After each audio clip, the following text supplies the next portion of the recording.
Hero Alam 10টা রিয়া তৈরি করতে পারে, 10টা হিরো তৈরি করতে পারে, কিন্তু হিরো আলম কেউ তৈরি করতে পারবি না। হিরো আলম একা 100। রিয়ার সাথে আমার একটু মান অভিমান চলতেছিল, তো সবাই ফ্যামিলি আমরা বসে আর কি সেটা মীমাংসা করে আবার আমরা একত্র হয়েছি। কোনোদিন বরগুনা আসেনি আর কি তালতলি। আসার অনুভূতিটা আর কি হুটহাট, মানে কোনো প্রিপারেশন ছিল না, আমি হুটহাট করে শ্বশুরবাড়ি আসবো। আর তারপর কিন্তু জানেও আসেনি যে আমি শ্বশুরবাড়ি আসতেছি, হুট করে চলে আসছি আর কি। আসার পরে আমি কিন্তু তাও গাড়ি নিয়ে আসিনি, গাড়ি রেখে আসছিলাম, পরে রিয়া গাড়ি নিয়ে এসেছে, আমি বাসে লোকাল বাসে চলে আসছিলাম। আসার পরে এখানে মানে সবাই তো আমাকে চিনে, আমাকে তোর পরিচয় লাগেনি, বলছে কোন জায়গায় যাবেন, অমুক জায়গা। তারপরে আসার পরে করতে কোন জায়গায় যাবেন, অমুক জায়গা। এরকম করতে করতে মনে করেন যে এই বাসার ঠিকানা এমন একটা মোটর সাইকেল পেলাম, তারা আবার ইয়ার আবার মনে করেন ফুবো হয় আর কি, আত্মীয় স্বজন হয়, সে আর কি ডাইরেক্ট এই বাসাবোটা নিয়ে আসে আমার কি। তারপরে মনে করেন এদিকে হলে যে আসার পরে যখন আসলাম সেদিন প্রচন্ড কাদো, রাস্তার মধ্যে 3বার রাস্তার মধ্যে পড়ে গেলাম। আসার পরে তো পুরো আপনি শার্ট প্যান্ট সব মেঘা একবারে পুরো মনে করেন কাদা কাদা। আসার পরে রাত্রে পরের দিন সকালবেলা রিয়া যখন বুঝতে পারছে আমি চলে আসছি এখানে, সকালবেলা আবার রিয়া চলে আসলো। আসার পরে সবার সাথে আপনারা সবাই জানেন রিয়ার সাথে আমার একটু মান অভিমান চলতেছিল, তো সবাই ফ্যামিলি আমরা বসে আর কি সেটা মীমাংসা করে আবার আমরা একত্র হয়েছি। আপনার শ্বশুরবাড়ির অনুভূতি প্রথম যেহেতু আসা, অবশ্যই ভালো।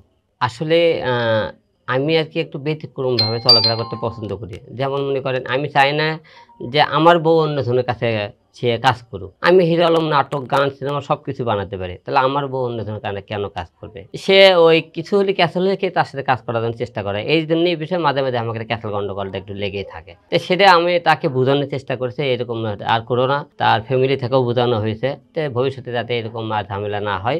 সে বলছে আর তার সাথে কাজ কাম করবে না, আর মিডিয়াতেও আমরা ইদানিং কাজ কাম কমে দেবে, আমরা সামনে ভালো কিছু করার চেষ্টা করবো আবারও। আসলে কিছু কিছু বিষয় কি মানুষের অনেকটা মনে করেন এমন পর্যায়ে সেন্স চলে যায় যে শয়তান অনেকটা ভর করে, অনেকটা শয়তানের ভরে কিন্তু অনেকে অনেক কিছু করার চেষ্টা করে আর কি। এরকম আর কি মনে একটা মনে করেন ধাম করে একটা সিদ্ধান্ত নিয়েছে, অনেক কষ্টে দুঃখে হয়তো যে সিদ্ধান্তটা নেওয়াটা আমার ঠিক হয়নি আর কি। যাই হোক ওটা ভুলই হয়েছিল বিষয়টা আমার। না রিয়ামণি পরে বিষয়টা তো জানতে পারছে, রিয়ামণি তো বুঝতে পারছে যে তাকে আমি কতটা ভালোবাসি।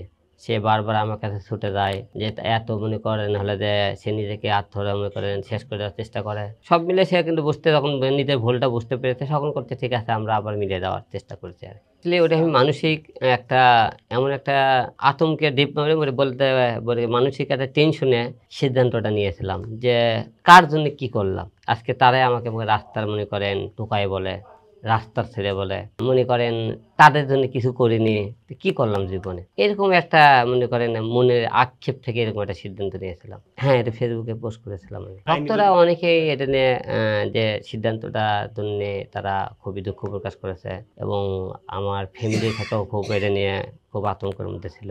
সবকিছু মিলে আর কি পরে দেখলাম না আমার সিদ্ধান্তটা ভুল হয়েছে আর কি, তখন আর কি ওটা আর কি উদ্ধার করে নেওয়া আর কি। আসলে ডিভোর্সের বিষয়টা সে ডিভোর্স দিয়েছিল আপনারা সবাই জানেন, তো ডিভোর্সটা আর কি অরিজিনাল ছিল না, সে আমাকে ভয় দেখানোর জন্য এরকম একটা কাজ করেছিল আর কি। তো পরে আমরা সবাই একত্র হয়ে পরে বললাম যে সবাই সাক্ষী প্রমাণ দিলাম যে ডিভোর্সটা আমাদের হয়নি। কিন্তু ডিভোর্স যদি হতো তাহলে কিন্তু আমি আজকে শ্বশুরবাড়িতে আসতে পারতাম না, রিয়ামণি আমার সাথে একসাথে কথা বলতো না, আমরা একসাথে সংসার করার জন্য আবার একজনে এক জায়গাতে হতে পারতাম না।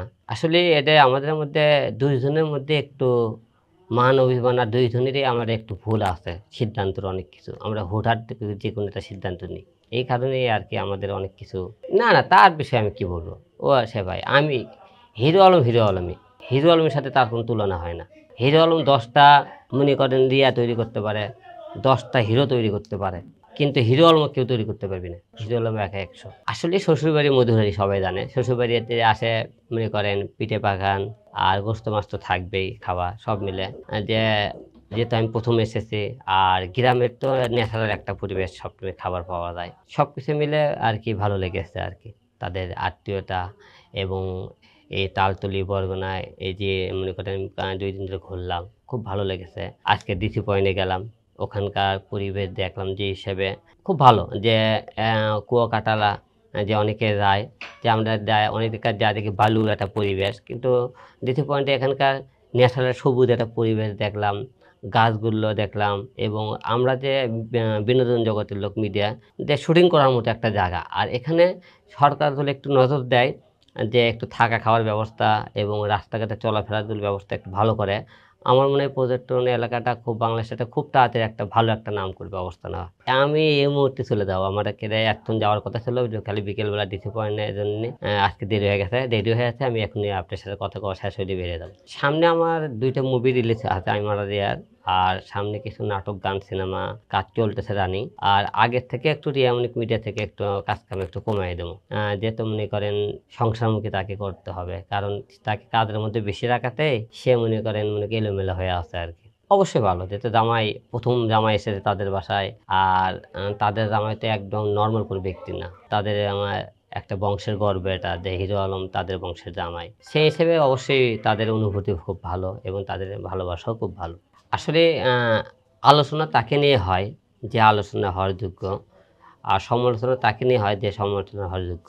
তো আমি আপনাদেরকে ভবিষ্যতে একটা কথা বলতে পারি যে ডিভোর্স এবং রিয়ামনি হিরো আলমের যে আপনারা কথাবার্তা শুনেছেন, যেহেতু মনে করে অনেক হয়েছে, আমি ভবিষ্যতে যাতে আমাদের এই ধরনের কথা সামনে আর না আসতে হয়, আমি সেই হিসেবে নজর রাখবো বিষয়টা।